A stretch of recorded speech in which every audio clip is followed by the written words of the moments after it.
Dito sa National Capital Region, pinagmamalaki niya na lahat daw po ng pangangailangan sa Eastern Visayas at sa lahat ng probinsya na nasalanta ng Bagyo Yolanda ay sapat ang binibigay.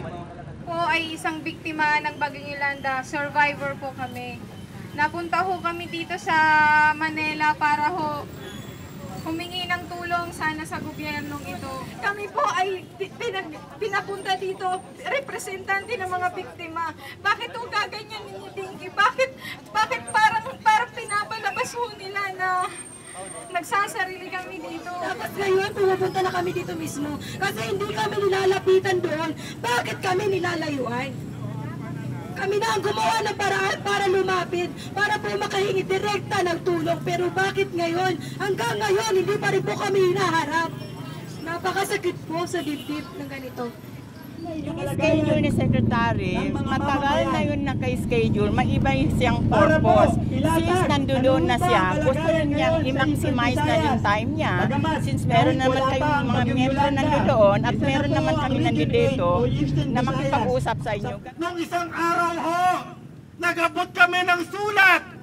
Ang gusto naming makausap, ang kalihim ng Department of Social and Welfare Development ng DSWD. Sinong gusto nating makausap? Si Secretary Soliman. Pinangako niya nung tayo ay humarap, nagkaroon pa nga ng komosyon. Kakausapin niya ang ating mga leader ngayong araw na ito.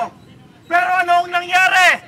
Nagpaabot siya na doon na lamang tayo sa Tacloban mag-usap. Kakausapin ko ang mga leader nyo. Bakit pumunta siya doon sa Tacloban? Bakit doon siya makikipag-usap? Nandito po kami. Iniinsulto po ba niya kami yung pagiging representante namin sa mga biktimang andun at pinapunta kami dito, ambag-ambag na pinapunta kami dito para lang magkaroon ng boses dito sa Manila kasi mga biktima rin po kami. At hindi biro na kami pumunta dito sa Manila na naiwan po namin yung aming mga anak. Siguro, kung naibigay naman ninyo sa amin yung listahan ng maaga, hindi naman siguro umabot ng 100 days. Umabot sa ganitong panahon. But anyway, ito ay pwede naman natin pag-usapan. Hindi naman natin kailangan pag-diskusyohan pag-usapan ng natin maigi kasi sabi nga nila, wala naman problema hindi na papag-usapan.